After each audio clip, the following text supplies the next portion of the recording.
C'est à suivre en direct sur Europe1.fr. Ce matin, Jean-Pierre Elkabbach, votre invité, a été ministre de l'Intérieur. Il est aujourd'hui député européen UMP. Il est en duplex de Clermont-Ferrand. Il s'agit de Brice-Hortefeux. Sur votre territoire d'Auvergne, vous avez dû sans doute entendre avec beaucoup d'intérêt l'intervention musclée de François Fillon. Brice-Hortefeux, bonjour. Bonjour. François Fillon a répondu à Nicolas Sarkozy qui était devant l'UMP l'autre jour et probablement le moment est resté à travers de la gorge de François Fillon. Il lui répond d'une manière ferme, libre. Est-ce que désormais, c'est pas Fillon l'émancipé, Fillon l'affranchi ? Pardon de préciser les choses. D'abord, François Fillon a commencé par dénoncer la politique de François Hollande et du gouvernement, et il a parfaitement raison. Ensuite, il a à juste titre souligné qu'il avait écouté avec, je le cite, intérêt et respect Nicolas Sarkozy. C'est son sentiment personnel, mais je peux vous assurer que c'est un sentiment très collectif, tant les centaines de parlementaires et de cadres rassemblés à l'invitation de Jean-François Copé ont partagé ce sentiment. Et d'ailleurs, je vous le dis, sentiment même avec un grand enthousiasme communicatif. Oui, c'est-à-dire que quand il attaque François Hollande, vous êtes d'accord avec François Fillon et vous n'entendez rien, vous êtes un peu sourd quand c'est... Écoutez, que les choses... Non mais attendez, que les choses soient claires. François Fillon est bien évidemment libre de s'exprimer comme il l'entend, avec ses mots, ses centres d'intérêt, ses préoccupations. Et si je comprends ce que vous me dites, essentiellement préoccupations sur une élection présidentielle qui se déroulera dans plus de 45 mois. C'est son choix, c'est sa responsabilité et rien ne permet de le contester. Oui, vous dites que l'heure n'est pas à penser à 2017. Vous n'y pensez pas, par exemple. C'est une plaisanterie. Écoutez, Nicolas Sarkozy, il faut là aussi être clair, avait déclaré le 6 mai 2012, au soir, à la Mutualité, je le cite, « Votre idéal est celui de toute ma vie et vous pourrez toujours compter sur moi pour le défendre ». Eh bien, Nicolas Sarkozy, cette semaine, a très exactement tenu, respecté sa promesse. Il y a 7 mois, l'UMP était en danger, précisément à cause de la compétition, notamment entre François Fillon et Jean-François Copé. Nicolas Sarkozy a contribué alors à apaiser et à rassembler. L'UMP est aujourd'hui une nouvelle fois en danger d'asphyxie financière. Vous savez, dans une démocratie, il faut qu'il y ait une majorité qui décide, qui gouverne, il faut qu'il y ait une opposition. Vous savez, Brice-Hortefeux, on comprend que vous ne vouliez pas mettre de l'huile sur le feu, il y en a déjà assez comme ça. Mais il vous met sur la défensive. Vous voulez que je vous dise des phrases ? Les phrases de François Fillon vont rester comme des flèches. Écoutez. Personne ne peut prétendre être le recours, c'est moi. L'autoproclamation, c'est fini. Vous avez de la chance qu'il n'y ait pas de voix. Oui, c'est un coup de chance. Mais j'ai même entendu Jean-François. Attendez, j'ai même entendu François Fillon congelé dans l'attente d'un homme providentiel. Précis. Eh bien, je vous le dis, François Fillon ne croit pas à un homme présidentiel.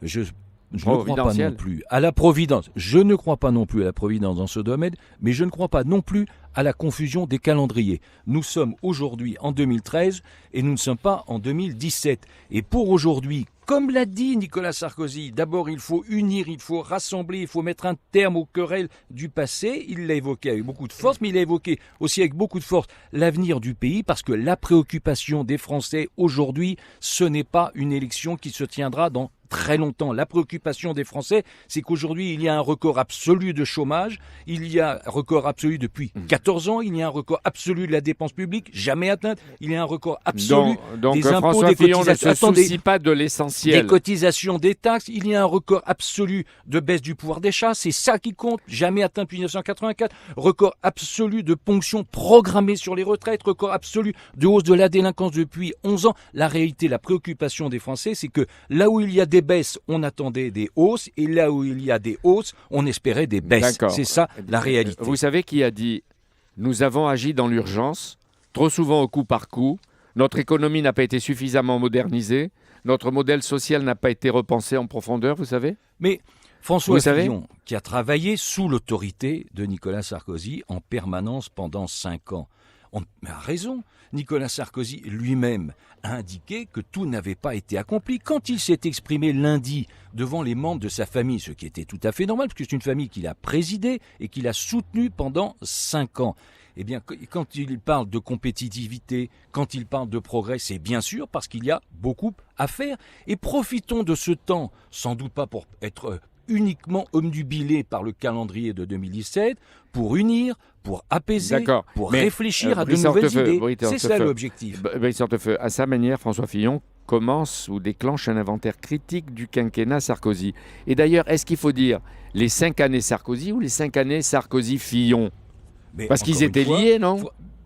Ils étaient totalement liés. François Fillon a travaillé en totale confiance pendant 5 ans sous l'autorité de Nicolas Sarkozy. Et donc, s'il y a critique, ça commence par l'autocritique. Ouais, ce serait une autocritique de la part de François Fillon? C'est comme ça qu'en tout cas que je l'interprète. Est-ce que François Fillon peut encore faire partie des amis de Nicolas Sarkozy que vous présidez? Vous savez, c'est une association qui est à la fois affective, de fidélité, de confiance. Elle est naturellement grande. Donc il n'a plus sa place ou il a sa place? Et tous ceux qui le souhaitent, ils sont les bienvenus. Et d'ailleurs, François Fillon a participé lui-même à la rencontre que nous avions organisée sur la politique étrangère. Quand il se dit moins à droite que Nicolas Sarkozy, est-ce que ça vous touche, ça? Écoutez, précisément, Nicolas Sarkozy a rappelé que la question n'était pas la droite ou la gauche, que la question était de savoir si l'on avait la capacité, la volonté, l'imagination et la détermination pour conduire les réformes dont notre pays a besoin pour s'adapter à la compétitivité mondiale. Ce matin, Brice Hortefeux, qu'est-ce que rapporte la souscription nationale lancée par Jean-François Copé, vous savez? Écoutez, hier soir, vraiment tardivement dans la soirée, c'était plus de 4 400 000 euros. C'est d'ailleurs un signal formidable de solidarité qui s'exprime à cette occasion. Et c'est d'ailleurs aussi à ce titre que Nicolas Sarkozy était présent afin de témoigner personnellement de sa solidarité à l'égard d'une famille politique indispensable à la vie démocratique de notre pays. Après-demain, 14 juillet, le président de la République a donné rendez-vous aux Français en direct de l'Élysée. C'est le retour à la tradition républicaine. Quelle question le leader de l'opposition que vous êtes a envie de lui poser et qui ne soit pas seulement des reproches? Oui, j'attends, à vrai dire, de François Hollande qui a changé une nouvelle fois sur la forme. Il ne devait pas recevoir les parlementaires et finalement il les reçoit. Il ne devait pas parler de l'Élysée, finalement il parle à l'Élysée. Tout ceci, ça s'inscrit dans les nombreuses modifications, reniements. Mais j'attends de François Hollande moins de points d'interrogation et plus de points d'exclamation, c'est-à-dire des affirmations. Je vous le dis, va-t-il enfin faire preuve d'autorité à l'égard de son gouvernement qui tire à U et à dia en permanence? J'ai dénombré 19 couacs sur une année. Vous savez, un couac, ça peut arriver dans la vie gouvernementale, je ne jetterai pas la pierre. 19 qui et en s'acharnant notamment sur la ministre présentée comme la plus faible de son gouvernement. Va-t-on, oui ou non, avoir la réponse?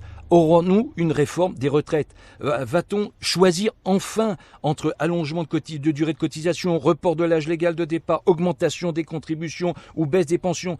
Est-on sûr qu'après le matraquage fiscal, 22 milliards supplémentaires sur les ménages et les entreprises, il n'y aura pas de nouvelle hausse l'année prochaine? A-t-on désormais une politique européenne, puisqu'aujourd'hui, à chaque démarche française, François Hollande essuie une rebuffade, comme ça a été le cas, je vous le rappelle, pour sa demande de renégociation du traité budgétaire, comme ça a été qu'avec la nécessité d'un grand plan d'investissement, c'était 120 milliards, finalement c'est 5. Est-ce que ça sera comme ça a été le cas avec la demande d'augmentation du budget qui, est-ce que vous lui poseriez une question diminué sur le gaz de schiste? Le Premier ministre a remis au pas Arnaud Montebourg, qui, à titre personnel, avait souhaité la création d'une agence de l'État pour développer la recherche.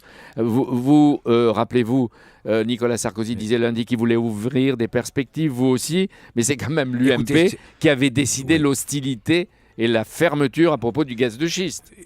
Écoutez, moi j'essaie d'avancer avec bon sens. Les États-Unis extraient aujourd'hui 6,2 millions de barils par jour de gaz et pétrole de schiste. Selon une enquête d'un organisme tout à fait reconnu, l'exploitation des gaz de schiste permettra de créer dans ce pays 1 million d'emplois d'ici à 2025. Aujourd'hui, vous êtes favorable. Et selon un autre organisme, et je vous le précise, selon un autre organisme, cela engendrera un supplément de croissance annuel équivalent à 0,5%.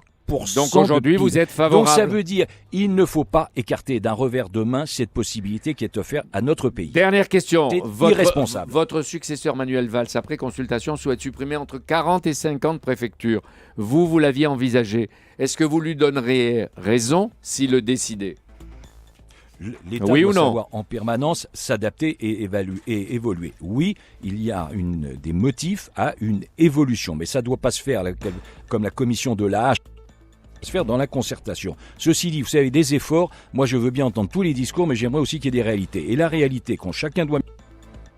Merci Brice Hortefeux. Jean-Pierre, dimanche, le grand rendez-vous. Problème technique. Le grand rendez-vous invité, le ministre de la Défense, Jean-Yves Le Drian, le Mali, le terrorisme, les otages, la réorganisation de l'armée, la loi de programmation militaire et le défilé du 14 juillet. Au revoir Brice Hortefeux.